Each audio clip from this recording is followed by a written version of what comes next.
బంగాళాఖాతంలో ఏర్పడిన అల్పపీడన ద్రోణి వాయుగుండంగా మారడంతో రాష్ట్రంలోని ఉమ్మడి గోదావరి, ఉత్తరాంధ్ర జిల్లాల్లో 2 రోజులుగా కురుస్తున్న వర్షాలు సాధారణ జనజీవనంపై తీవ్ర ప్రభావం చూపిస్తున్నాయి. లోతట్టు ప్రాంతాలు నీట మునిగిపోవడంతో ప్రజలు ఇబ్బందులు పడుతున్నారు. ముఖ్యంగా తూర్పుగోదావరి జిల్లా ఎర్రకాలువ కన్నెర్ర చేయడంతో పదుల సంఖ్యలో గ్రామాలు, వందలాది ఎకరాల పంట పొలాలు నీట మునిగాయి. తూర్పుగోదావరి జిల్లాలోని పలు ప్రాంతాలు జల దిగ్బంధమయ్యాయి. రాజమహేంద్రవరంలో పల్లపు ప్రాంతాలు నీట మునిగాయి.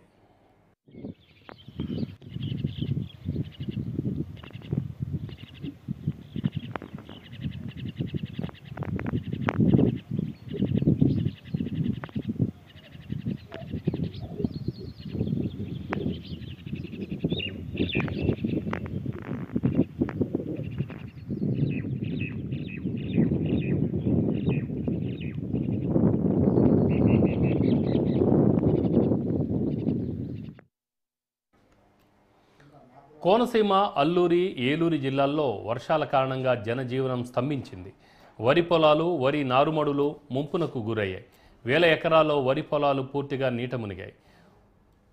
ఉడిముడిలెంక గ్రామస్తులు ఇంజన్ పడవల పైనే రాకపోకలు సాగిస్తున్నారు. చింతూరు, విరుప్పవరం మండలాల ప్రధాన రహదారిపై జల్లేరు గూడెం వాగు పొంగిపొర్లు ప్రవహిస్తోంది. ఉమ్మడివరం వద్ద వాగు ఉధృతికి వంతెన సైడ్ బర్క్ కోతకు గురైంది. కూనవరం మండలంలో శబరి, సీలేరు, గోదావరి నదుల సంగమం ఉధృతి దాల్చింది. ఎన్టీఆర్ జిల్లాలోనూ ఎడతెరిపి లేకుండా వర్షాలతో కట్టలేరు వాగు ఉధృతంగా ప్రవహిస్తోంది. ఈ వాగుపై ఉన్న వంతెనపైన రాకపోకలను నిలిపివేశారు. కలెక్టరేట్, ఆర్డీఓ, తహసీల్దార్ కార్యాలయాల్లో కంట్రోల్ రూమ్లు ఏర్పాటు చేశారు.